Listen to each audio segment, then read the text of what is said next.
15ই August 1947-এ দীর্ঘ স্বাধীনতা আন্দোলনের ফলে ভারত ব্রিটিশ শাসন থেকে মুক্তি পায়। এই স্বাধীনতা আন্দোলনের বিশেষ বৈশিষ্ট্য ছিল মহাত্মা গান্ধীর নেতৃত্বে পরিচালিত প্রায় সম্পূর্ণ শান্তিপূর্ণ, অহিংস, অসহযোগ আন্দোলন ও আইন অমান্য আন্দোলন। স্বাধীনতা লাভের প্রক্রিয়াটি সম্পূর্ণ হয় যুক্তরাষ্ট্রের সংসদে ভারতীয় স্বাধীনতা আইন পাশ হওয়ার মাধ্যমে।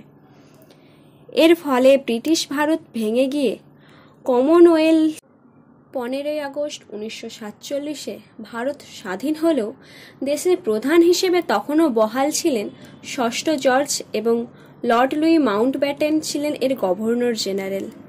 তখনও দেশে কোনো স্থায়ী সংবিধান ছিল না। ঔপনিবেশিক ভারত শাসন আইনে কিছু রদবদল ঘটিয়েই দেশ শাসনের কাজ চলছিল। 1947 খ্রিস্টাব্দের 28শে আগস্ট একটি স্থায়ী সংবিধান রচনার জন্য ড্রাফটিং কমিটি গঠন করা হয়। এই কমিটির চেয়ারম্যান ছিলেন ভীমরাজ রামজি আম্বেদকর। 4 নভেম্বর 1947 তারিখে কমিটি একটি খসড়া সংবিধান প্রস্তুত করে গণপরিষদে জমা দেয়। চূড়ান্তভাবে সংবিধান গৃহীত হওয়ার আগে 2 বছর 11 মাস 18 দিন ব্যাপী সময়ে গণপরিষদ এই খসড়া সংবিধান আলোচনার জন্য 166 বার অধিবেশন ডাকে। এই সমস্ত অধিবেশনে জনসাধারণের প্রবেশের অধিকার ছিল। 1949 সালের 26শে নভেম্বর স্বাধীন ভারতের সংবিধান গৃহীত হবার পর ঠিক করা হয় যে 1930 সালের 26শে জানুয়ারি প্রথম স্বাধীনতা দিবস পালন করা হবে।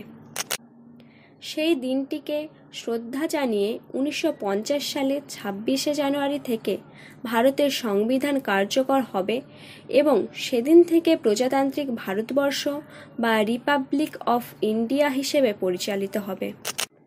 বহু বিতর্ক ও কিছু সংশোধনের পর 1950 সালের 24শে জানুয়ারি গণপরিষদের 284 জন সদস্য চূড়ান্ত সংবিধানের হাতে লেখা দুটি নথিতে স্বাক্ষর করেন।